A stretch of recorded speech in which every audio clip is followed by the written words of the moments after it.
여러분 안녕하십니까? 박상규입니다. 이 방송은 유튜브 KTV 뉴스에서도 실시간 스트리밍으로 보고 계십니다. 오늘 10월 1일 국군의 날이 임시공휴일로 공식 지정됐습니다. 정부는 장병들의 사기와 내수 진작 효과를 기대하고 있는데요. 3일부터 폴란드에서 한국 방산 전시회도 열리고 있습니다. 유럽과 북미로 뻗어가는 K방산의 활약상을 소개하겠습니다. 정부가 관련 부처 합동으로 응급실 일일 브리핑을 시작했습니다. 전국 응급의료센터들의 가동률과 추석 연휴 기간에 운영되는 병의원, 약국의 명단, 13개 시도에서 비상 TF가 운영되는 자세한 방침도 소개해드리겠습니다.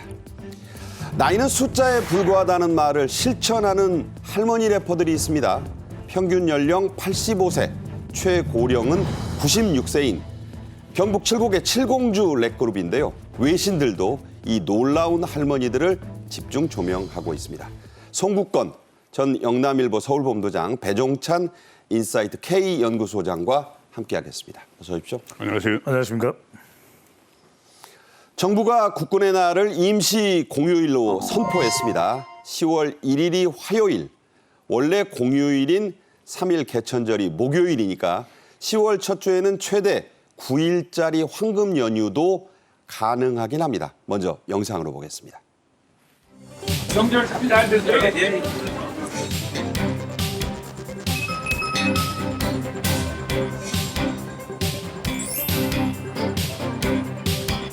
우리 장병들이 국민의 성원 속에서 사기가 높아지고 사명감이 더욱 투철해질 수 있기를 기대합니다.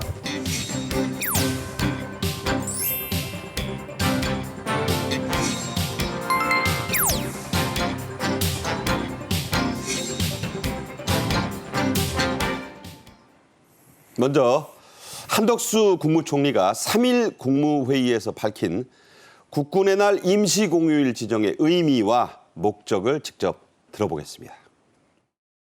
지금은 북한의 잇따른 도발과 중동 분쟁 등 국내외 안보 상황이 매우 엄중한 시기입니다. 이에 정부는 올해 국군의 날을 임시 공휴일로 지정하여 국가 안보의 중요성에 대한 국민적 관심을 높이고 우리 국군의 역할과 장병들의 노고를 상기하는 계기로 삼고자 합니다. 네, 이 국군의 날이 다시 빨간 날, 보통 이렇게 얘기하죠. 쉬는 날을. 그 빨간 날이 된 건 무려 34년 만입니다. 그간에 우여곡절이 꽤 많았죠? 그렇습니다. 법정 공휴일이 된 것도 참 우리에게는 한참 전의 일이었고요. 1956년 이승만 정부 때 국가기념일이었습니다. 그 뒤에 박정희 정부에서 1976년 법에 정해지는 법정 공휴일이 됐습니다. 근데 누가 이걸 법정 공휴일에서 제외를 했냐면 1991년 노태우 정부였습니다. 노태우 대통령 때였습니다. 또 이유가 있었겠죠. 그것을 정말 34년 만에 윤석열 정부에서 다시 임시 공휴일로 빨간 날로 정해졌는데 법정 공휴일은 또 법원 입법 상황입니다. 그래서 여야 간의 협의가 필요한데 관계자들의 이 또 이야기를 듣더라도 또 많은 국민들도 환영하고 있습니다. 또 안보라는 상징성을 강조하는 그런 의미는 상당히 강하지 않겠습니까? 그런 만큼 개인적으로도 빨간 날이 계속되면 좋겠습니다. 네. 국회가 민생법안 차원에서 논의가 돼야 될 텐데 좀 지켜봐야겠습니다. 자, 국군의 날의 이런 파란 많은 역사는 지금은 없어진 유엔절과 깊은 관련이 있습니다. 자, 유엔절이라고도 하고 저희 어렸을 때는 유엔데이라고도 했고 또 다른 분들은 국제연합의 날로 기억하는 날입니다. 젊은 세대는 그런 날이 있었나? 자, 어떤 사연이 있나요? 저도 기억이 납니다. 국제연합의 날. 주로 그렇게 불렀던 것 같아요. 유엔데이 이렇게 불렀는데 이 유엔이 창설한 게 그 1945년 10월 24일이죠. 그때 유엔이 창설을 했는데 우리나라는 1950년부터 이 유엔 창설일을 기렸어요. 왜 그러냐면 우리나라가 유엔의 회원국도 아닌데 회원국도 아니지만 우리 유엔의 도움을 받았기 때문에 그 1950년부터 쭉 그려왔다가 1976년에 조금 전에 말씀하신 대로 공휴일에서 빨간 날을 지워버렸습니다. 그래서 이제 검은 날이 됐죠. 그런 날이 됐죠. 그냥 기념일이죠. 왜 그랬냐 하면은 이유가 있어요.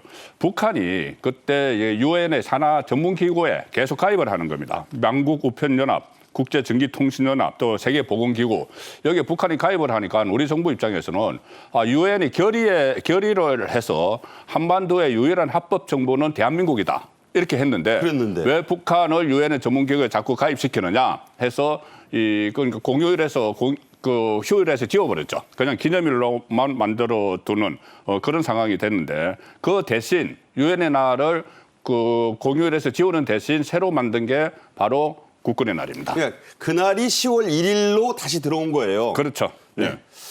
일각에서는 정치권 일각에서는 이 10월 1일이 무슨 조선총독부 창설일이다 그런 얘기도 했는데 저도 그날이 10월 1일인 줄은 처음 알았습니다.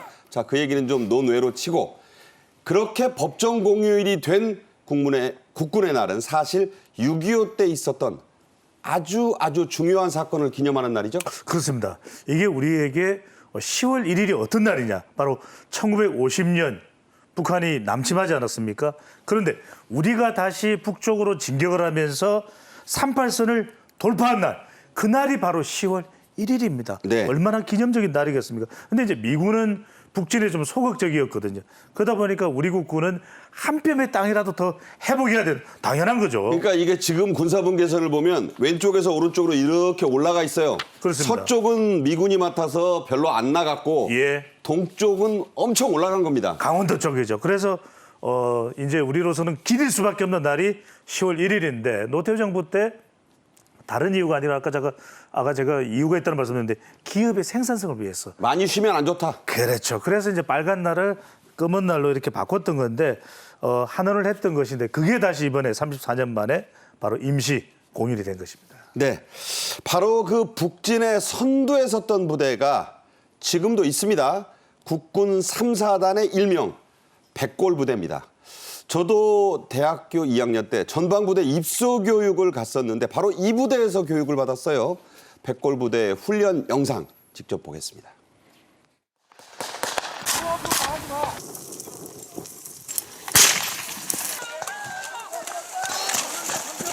쪽으로 우회해서 바로 올라가. 수산 투착. 공을 출발.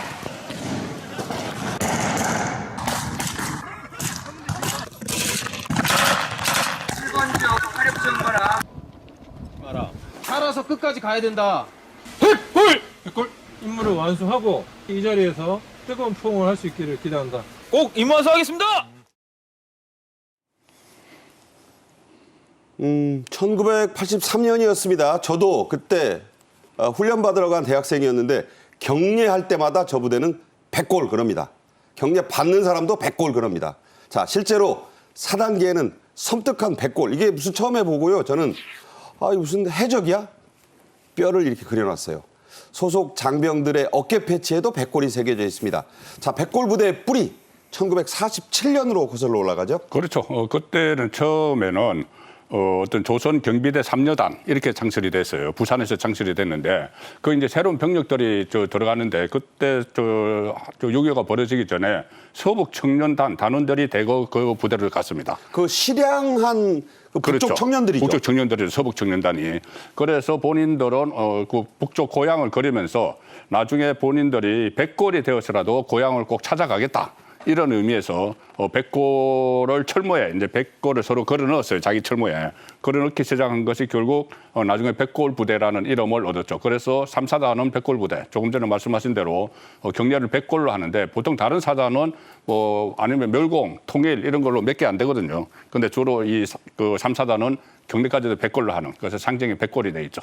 자, 이 백골 부대는요. 그 이후에도 많은 전승을 세워요. 자막에 일부 나갔지만 1973년에 매우 중요한 사건, 그렇습니다. 전과가 있었죠. 그렇습니다. 바로 비무장지대. 북한 쪽의 비무장지대 쪽에서 표지판을 수리하던 우리 장병들에게 북한군이 총격을 가해온 겁니다. 근데 정말 백골, 천하무적 백골, 최정예 부대 백골이 가만히 있겠습니까? 이 예하에 있는 포병대에서 북한군을 향해서 집중 포격을 합니다. 41년 전이었어요. 그렇습니다. 무려 36명을 사살하는 전과를 했던 바로 그 백골부대, 섬뜩한 부대 아니겠습니까? 네. 자, 그런 일이 있었던 부대였다. 윤석열 대통령은 대통령 선거 후보 시절에 이 백골부대에 최전방 OP, 군대 안 갔다 온 분들 잘 모르는데 아웃포스트라고 해서 최전방 관측소를 말합니다. 여기 직접 올라갔습니다. 장병들을 격려했는데요. 이때 윤 대통령 당시 후보가 살펴본 지역, 바로 배우 고수 씨 등이 주연했던 영화 고지전의 실제 배경이었죠. 그렇습니다. 그때 이 고지전의 내용이 휴전 협상을 앞두고 조금이라도 더 이제 땅을 차지하기 위해서 각 고지에서 치열한 전투가 벌어졌고 그 과정에서 뭐 어떤 음모 같은 것도 있었고 그것을 그린 그 영화가 고지전인데 그 고지전 현장이 지금 저 찾아간 것이 치열한 전투 현장이었고 이 철책선도 이렇게 둘러보고 장병들과 사진도 찍고 했는데 저기서 한 그 대선 후보로서 일단은 이제 안보 행보죠. 근데 저기서 중요한 발언들을 몇 가지 합니다. 네. 그 중에 하나가 살았어도 백골, 죽었어도 백골 하면서 적들이 두려워한다 이렇게 이야기를 했거든요.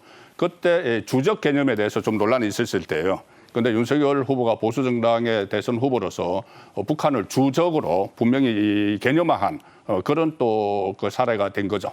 그러니까 그때 당시 이제 이재명 후보 측에서는 아니 대선 후보 나중에 대통령이 될지도 모르는 사람이 북한을 향해 적들이라고 저렇게 네. 최전방 OP에서 얘기하면 되느냐 그 논란이 좀 뜨거웠죠. 그 논란이 있었죠. 그 전에 대선이 치러지기 전에 북한을 과연 주적으로 넣었다 뺐다 계속 이제 정권에 따라서 그렇게 했거든요. 그리고 국방 백서에 주적을 넣는 문제가 항상 정치 쟁점이 됐었는데 저기서 윤석열 후보는 본인의 안보관을 분명히 밝혔다 이렇게 볼 수가 있죠. 네. 한편 국방부는 임시 공휴일이 된 오는 이 10월 1일 국군의 날에 성대한 기념식 서울 시가 행진을 계획하고 있습니다. 물론 여러 사정을 감안해서 규모는 좀 줄인다고 합니다. 한 3분의 2 정도로. 내용이 중요하다 이런 얘기를 하고 있는데요. 42년 전에 국군의 날 서울 시가 행진 모습 한번 돌아보겠습니다. 근군 제34주년 국군의 날에 서울을 비롯한 전국 주요 도시에서는 장병들의 시가 행진 등 각종 기념 행사가 벌어져 자주국방의 결의를 다졌습니다. 서울에서는 제병 지휘부를 선두로 각군 군기단과 의장대, 지휘부, 3군 사관생도, 여군 등이 참가해 남대문에서 시청, 광화문, 종로, 동대문, 서울운동장까지 시가 행진이 펼쳐졌습니다. 네, 대학교 1학년 때였습니다.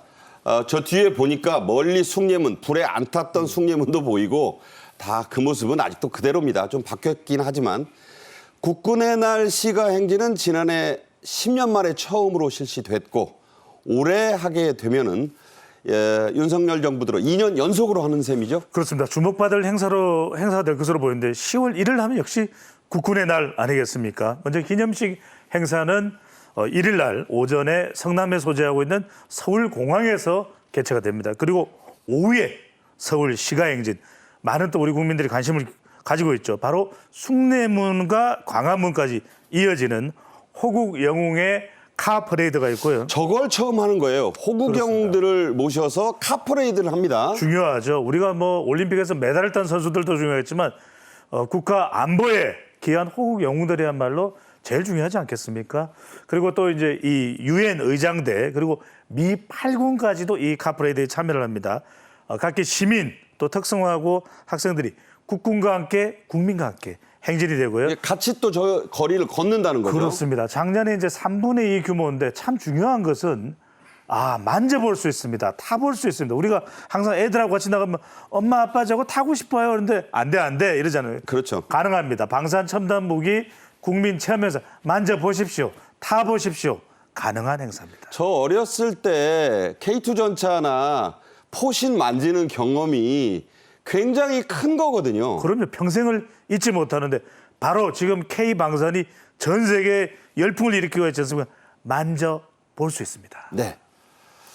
유명한 2차 대전의 작전, 바로 노르만디 상륙 작전 아니겠습니까? 그 작전지에서는 서방의 정상들이 대거 참관하는 대규모 군사 퍼레이드도 합니다. 우리 국군의 날 시가 행진도 앞으로 그런 장이 될 수 있다. 한마디로 세계에서 관광객들이 몰려오는 6.25에 우리가 또 그 현장 아니겠습니까? 어떻게 보세요? 그렇죠. 저도 그때 저 청와대 출입할 때 러시아 전승절 그 행사에 참석을 한 적이 있거든요. 볼셰비키? 예, 예. 대통령이 갔기 때문에. 그때 거기 보면은 정말 그 군대 프레이드도 그렇고 외국에서 사절들도 많이 오고 또 관광객들이 굉장히 많이 가요. 자, 그래서 그런 부분을 좀 우리나라도 좀 활용을 하면 군의 사기 진작이 더 좋을 텐데. 그러니까 지금 각국은 주요 국경일에 프랑스, 영국, 독일, 호주 국경일에 전부 대규모 군사 퍼레이드를 다 합니다. 그리고 특히 이 프랑스 같은 경우는 그 프랑스 혁명 있지 않습니까? 혁명 기념일 7월 14일에 그때 시가 행전을 1880년에 시작을 해서 그러니까 바스티유 감옥을 시민군이 무너뜨린 날. 시민을 무너뜨린 그날이죠. 그날을 기념을 해서 지금 140년 넘게 이 행사를 진행을 하고 있고 이 행사에도 또 세계 각국의 군대가 와서 프레이드도 하고 또 특히 유럽연합 소속으로 독불여단이라고 있어요. 독일과 프랑스 군이 같이 한 5천 명 정도가 부대를 형성하고 있는데 거기도 참여를 하고 해서 일종의 국제 축제 비슷하게 그렇게 지금 행사를 진행을 하고 관광객도 많이 가고 그렇게 하는 행사가 열리죠. 지금 나오지만 샹젤리제 거리에 저 뒤로 그 개선문이 보이고 네. 저기서 유럽의 나토 군들이 다 모여가지고 네. 하는 그 행사는 세계적인 일부러 관광 가는 분들도 많죠. 그렇죠. 그 뭐 관광 코스 중에도 들어가 있고 그 시기가 되면은 상당히 세계 각국에서 뭐 관광도 하고 또 본인 그 자기 나라 군대가 또 거기 들어가잖아요. 그럼 그 나라에서 또 관광객들이 많이 몰리고 하는 거죠. 네. 다음 주제로 가겠습니다. 폴란드의 중부 도시에 키엘체라는 곳이 있습니다. 저도 가보진 못했어요. 바로 이곳에서 국제 방산 전시회가 열리고 있습니다. 세계 35개국의 방산 기업들이 그야말로 대거 참여하는 유럽 3대 방산 전시회. 일종의 방산 엑스포죠? 그렇습니다. 열리고 있는 중입니다. 바로 이달 3일부터 7일까지 폴란드 하면 윤석열 대통령이 가서 K방산 많은 실적과 성과를 올렸던 바로 그 나라 아니겠습니까? 중부 도시 키엘체에서 국제 방위 산업 전시회가 열립니다. 근데 이게 중요한 게요. 유럽에서 열리는 이 방산 행사를 통해서 전 세계적인 규모의 거래가 이루어지기도 합니다. 그래서 세계 35개국 760여 개 부서가 설치되어 있고 폴란드가 또 나토 가입 북대서양 조약국의 25주년을 기념하는 행사이기도 합니다. 벌써 25년 됐네요. 그렇죠. 한국은 27개 방산 기업, 많은 또 주력 기업들도 또 참여를 합니다. 총 출동을 하고 있고요.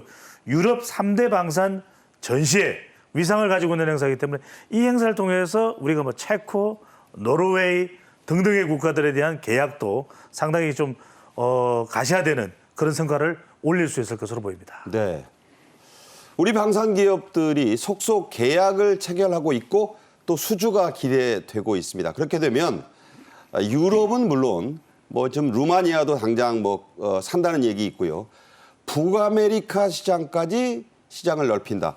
자, 북아메리카 하면 미국뿐만 아니라 캐나다 또 중남미 국가들이 지금 대거 국방 혁신을 계획하고 있잖아요. 그렇습니다. 그게 어떻게 보면 수요가 굉장히 이제 세계적으로 많은 건데 캐나다는 잠수함이죠. 잠수함, 장보고 서리 잠수함이고 지금 우리나라 K 방산 하는데 국내 대표적인 그 주요 국가 대표 상품이 3가지가 있어요. 저 폴란드에서 세일즈 펼치는 K 방산, 저 탱커는 K2 전차입니다. K2 흑표죠. 예, 흑표 네. 전차입니다. 그 1차 폴란드와 계약에서 잭팟을 터뜨렸는데 지금 2차 계약이 지금 유력한 상황이고 동유럽에서 현지의 생산 시설을 갖추는 것도 지금 추진을 하고 있어요.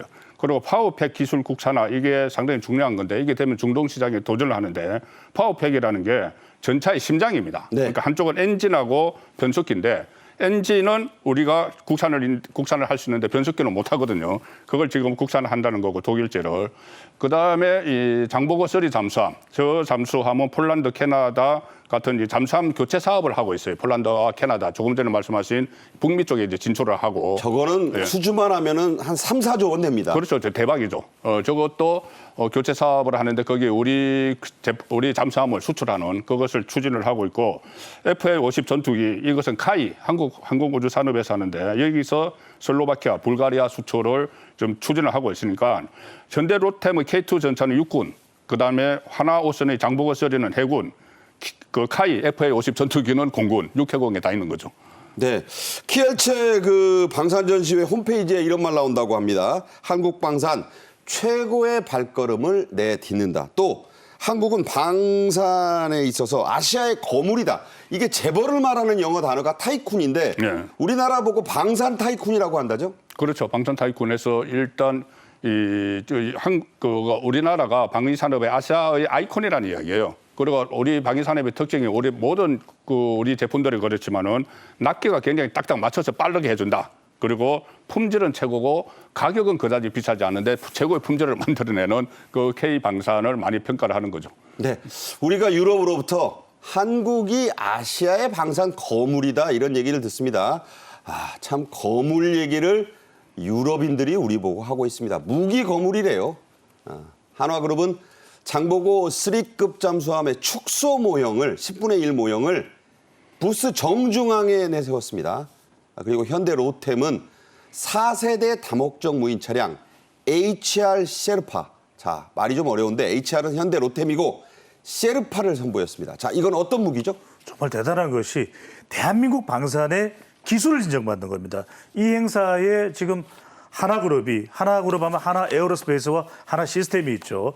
하나 오션도 있습니다. 장보고 3급 잠수함의 실제로 실전 배치될 수 있는 그런 정도 크기의 잠수함이 바로 장보고 3급인데 실물 크기 10분의 1의 모형이 이 박람회에 전면 배치가 되어 있습니다. 왜냐하면 지금 폴란드뿐만 아니라 다른 유럽 국가들도 지금 해군 현대화 계획들이 많거든요. 바로 3조 5천억 원 규모의 오르카 프로젝트, 바로 흰 돌고래 프로젝트의 전면에 하나그룹이 위치를 하고 있고요. 현대로템은 기차 우리 알고 있는 이 KTX, SRT 생산하는 회사가 아니라 4세대 다목적 무인 차량입니다. HR 셰르파인데 이게 최초에 이제 실물이 공개가 됐습니다. 그동안에 계획만 이야기될 정도였는데 이 실물이 공개가 되면서 이게 뭐냐면 AI 자율주행이 되면서 인간 대신 감시, 정찰, 전투, 이송 이런 것이 가능한데 자, 저거 보면 예. 어디 로보캅에 나오는 차 같잖아요. 그렇죠. 저게 사람 안 타고 별일 다 한다는 거예요. 그렇습니다. 지금 현대자동차의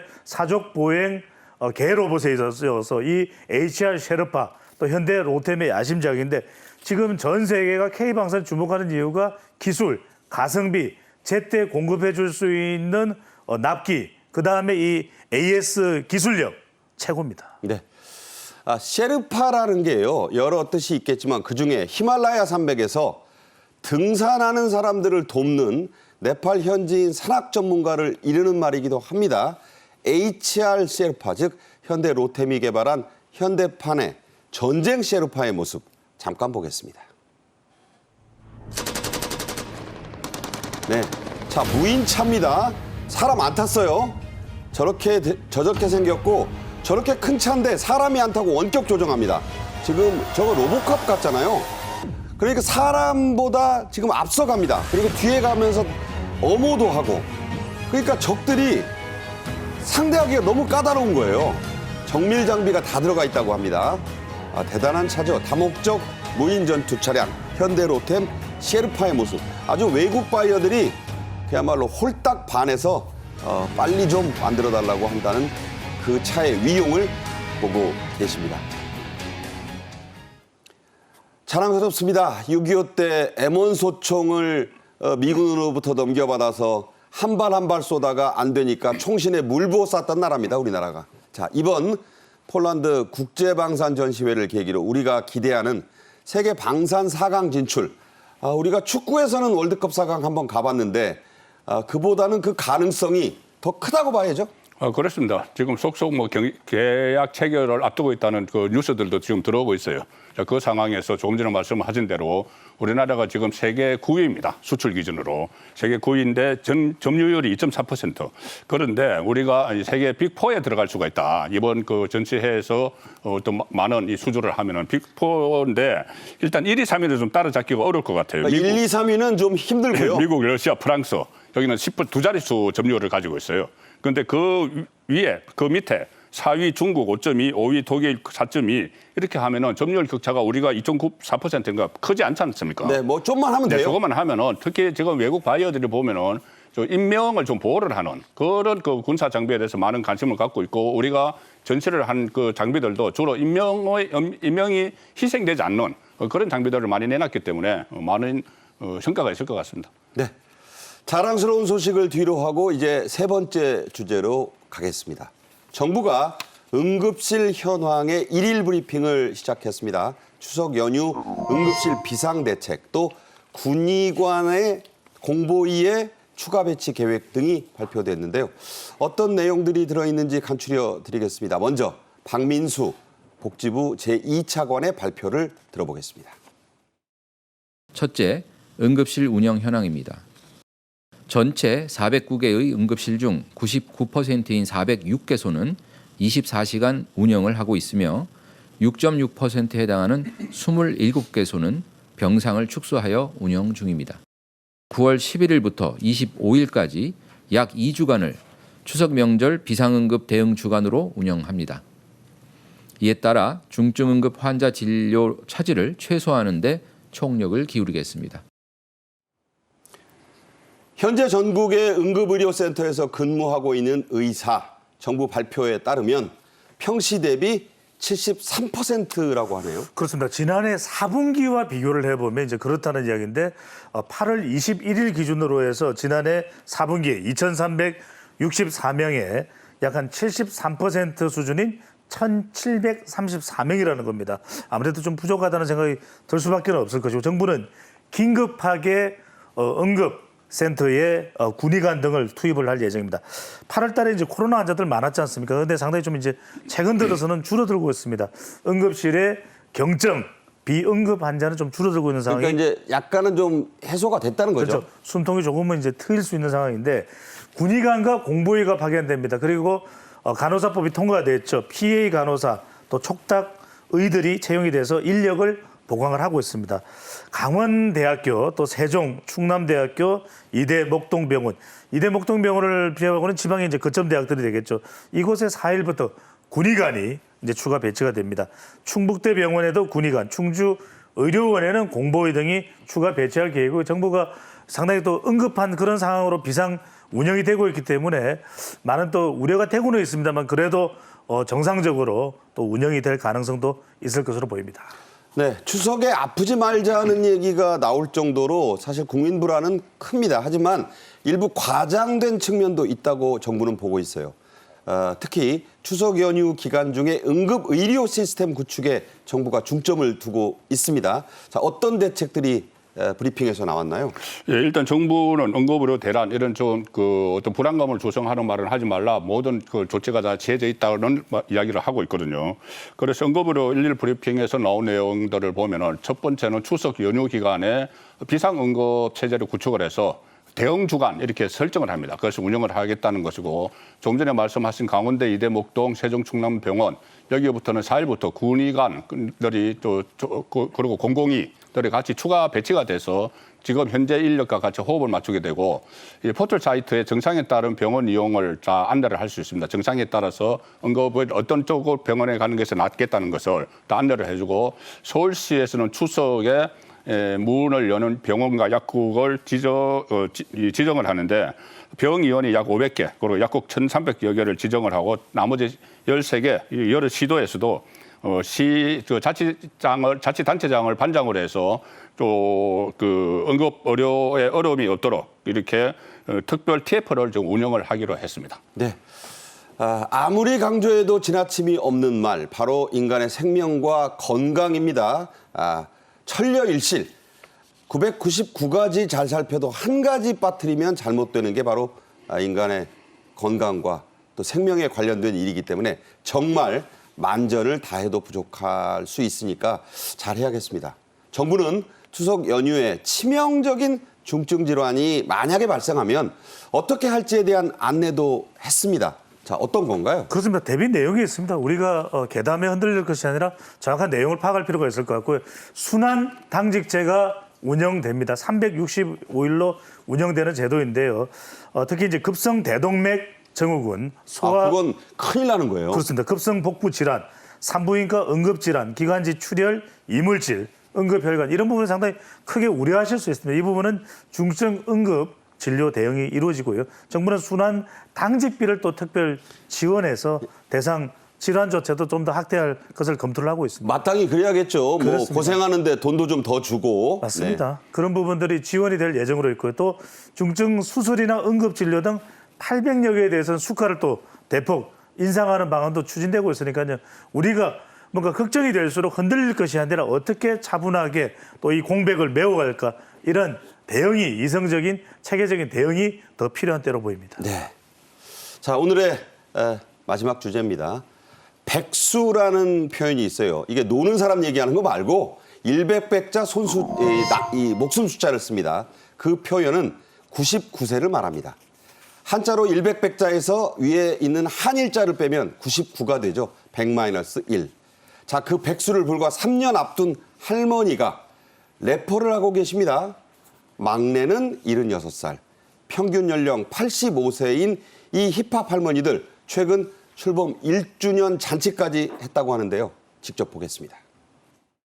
내 때리는 옥상, 내 때리는 누이, 내 때리는 대희, 내 때리는 손녀. 우리가 빠지면 내이 아니지. 순이와 칠공주. 순이와 칠공주 대장이라고. 하나, 둘, 셋, 넷, 다섯, 여섯, 일곱.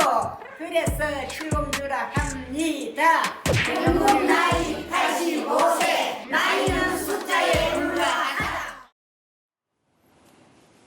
자, 저 그림에 안 나오는 마지막 멘트가 있어요. 나이야 가라.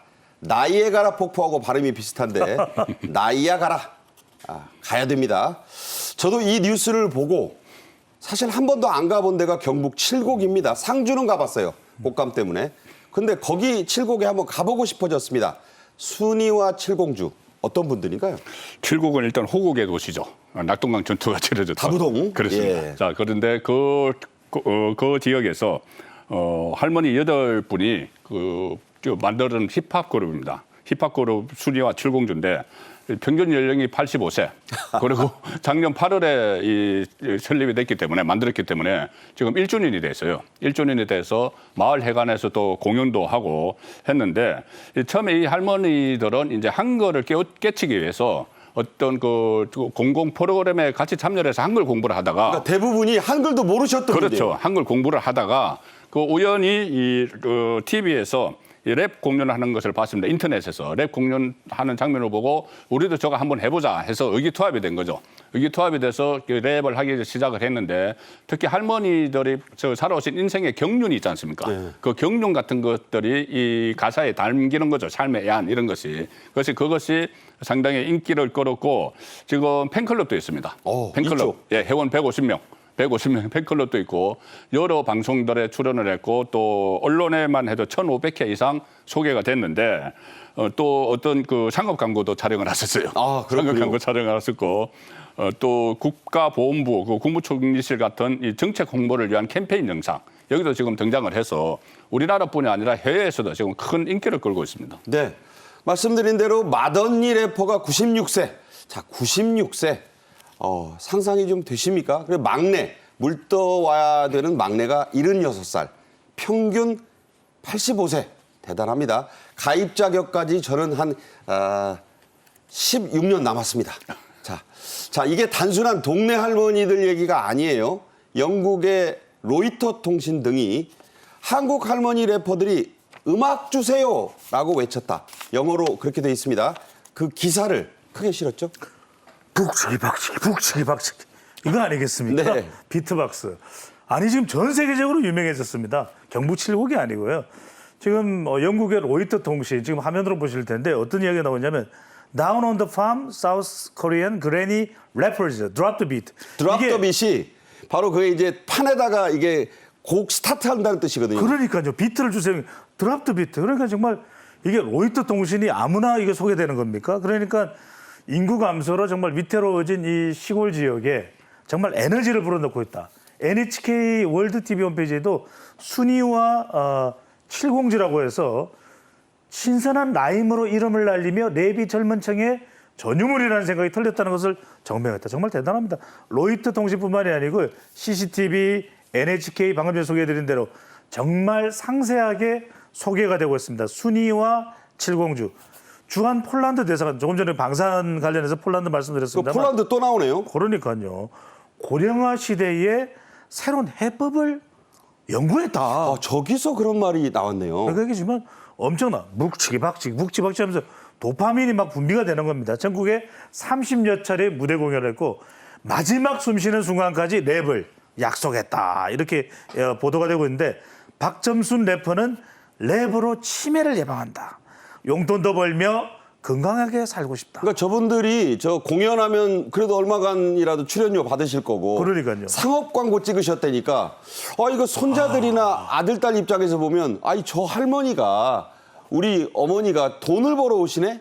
그러니까요. 치매도 안 걸리시네? 순이 벤자민의 시계는 거꾸로 간다는데 순이와 칠공주의 시계는 거꾸로 가고 있다. 이렇게 보시는 거죠. 네. 자, 부러울 일이고 대단한 일입니다. 앞서도 말씀드렸지만 폴란드 측이 이 할머니 래퍼들에게 주목하고 있습니다. 다큐멘터리 제작도 하는 영화 감독이 나왔고 또 이 예술 사진 작가가 직접 칠곡에 내려가 사진도 찍었다죠? 그렇습니다. 폴란드의 유명한 다큐멘터리 제작자라고 하는데 파트리차 스카퍼스카라는 그 제작자가 여성 감독이에요? 예, 감독이 지금 폴란드 대사관도 방문을 하고 또 칠곡 저기 할머니들이 있는 곳에 가서 만났어요. 만나서 이 다큐멘터리 제작을 지금 준비를 하고 있는데 제작을 하게 된 동기가 참 의미가 있습니다. 지금 젊은 세대와 소통하는 이 우리 할머니 그룹이 이 같은 집단 이런 그 집단 활동이 전 세계적인 고령화에 따른 이 사회적인 고립감 그것을 해소하고 또 삶의 질을 그 노인들의 삶의 질을 향상시키는데 많은 기여를 하고 있다. 그 메시지를 폴란드에도 알리고 해외에도 알리고 싶다는 것이고 또 순이와 칠공주가 세계적인 고령화 시대에 많은 의미와 메시지를 던지고 있어서 지금 이것을 좀 소개를 하겠다는 겁니다. 그리고 폴란드 사진작가 마르친 리체크가 또 할머니들이 한글 수업을 하고 공연을 하는 것을 다 일일이 또 사진을 찍어가지고 그 나중에 또 뭐 전시도 하고 할 계획으로 있습니다. 그러니까 내려가서 일일이 다 그 할머니들 인터뷰를 이미 다큐멘터리 감독이 다 땄대요. 다 땄습니다. 그러니까 이제 이게 곧 편집 작업 거치면 이게 역수입될 수도 있겠어요. 그러니까 폴란드에서 일단 뭐 그게 그 상영이 되겠죠. 상영이 되고 이것은 저 다른 해외 국가에서 봤어도 다른 국가들도 전부 다 지금 고령화 때문에 전부 다 사회 문제가 되고 있잖아요. 네. 이 고령화 문제를 아주 그 활기차게 푸는 거예요. 그리고 젊은 세대하고 소통한다는 게 랩을 통해서 소통을 한다는 게 대단한 거고 그다음에 말씀하셨지만은 그 부가적으로 또 수익이 생기잖아요. 쏠쏠하죠. 네, 수익이 생기면은 그것도 뭐 상당히 그 가족들에게 또 할머니의 존재감 이런 것이 상당히 그 각인되는 아주 좋은 여러 가지 좋은 효과가 있을 것 같아요. 그것을 다큐멘터리를 찍으면은 해외에서 상영을 하다가 우리나라가 다시 수입을 할 수도 있겠죠. 그러니까요. 자, 이 순이와 칠공주 할머니 래퍼들 덕분에 경상북도 칠곡군 아까 말씀드린 대로 6.25 전적지로는 이미 익히 알려진 고장이지만 할매 힙합의 본고장이 됐다. 이건 무슨 얘기입니까? 그러니까요. 요즘에 정말 칠곡이 힙해졌다. 그러니까 칠곡에만 딱 들어서면 뿌뿌 이게 뭐 자동차, 기차 경적 소리 아닙니다. 바로 힙합하는 소리입니다. 그러니까 순이와 칠공주 이후에 4개가 더 생겼습니다. 총 5개의 이제 래퍼 그룹이 추가로 총 6개가 되나요? 추가로 생긴 것인데 이 보람 할매 연극단. 그다음에 우리는 청춘이다. 그다음에 어깨동무. 그다음에 5번째가 텃밭 왕언니. 저분은 할매 같지도 않아요. 지금 보니까. 그러니까요. 그 연극단 지금 공연 모습 보고 계신데. 그러니까 엔돌핀, 도파민이 계속 분비가 되는 거니까요. 그래서 2023년에는 칠곡 군 주체로 자치단체 주체로 할매 힙합 랩 배틀대회가 개최됐다. 손자들하고도 한번 하겠는데요? 더 잘하겠죠. 그래서 제가 아까 말씀드렸던 대로 칠곡에만 딱 들었으면 뿌뿌뿌 하는 소리가 들릴 수밖에 없다. 아까 말씀드렸던 대로 새로 5번째로 생겨난 이 할매 힙합 그룹 텃밭 왕언니는 뭡니까? 밥심으로 때린다. 저런 거는 참 저분들 아니면 저 할머니들 아니면 그 이름이 나올 수가 없어요. 그러니까요. 밥심으로 때린다. 아침 먹고 힙, 점심 먹고 힙, 저녁 먹고 힙 뭐 이런 것을 건데 톡톡 튀는 이 그룹명까지도 화제가 되고 있습니다. 네. 이게 랩이라는 게 그 유명한 젊은 래퍼들도 그런 얘기 하잖아요. 결국 자신의 삶을 쓰는 거다. 그러니까 저분들의 96년 내공, 뭐 80세가 훌쩍 넘은 분들의 내공이 랩으로 나오는 겁니다. 순이와 칠공주의 라이벌로 떠오른 아까 잠깐 보셨어요. 보람 할매 연극단의 실력도 대단하다고 합니다. 고용노동부와 콜라보, 협업을 한 이 할머니들의 영상 잠깐 직접 보시죠.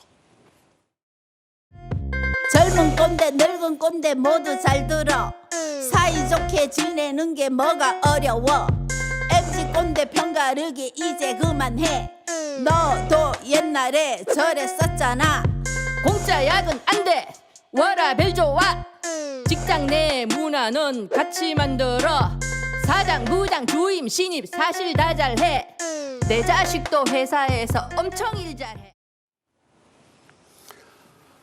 자, 저 들으면서 느낀 게 라인만 맞는 게 아니라 막 어깨가 들썩이네요. 할 수 있을까? 나는 할 수 있을까? 이런 생각 듭니다.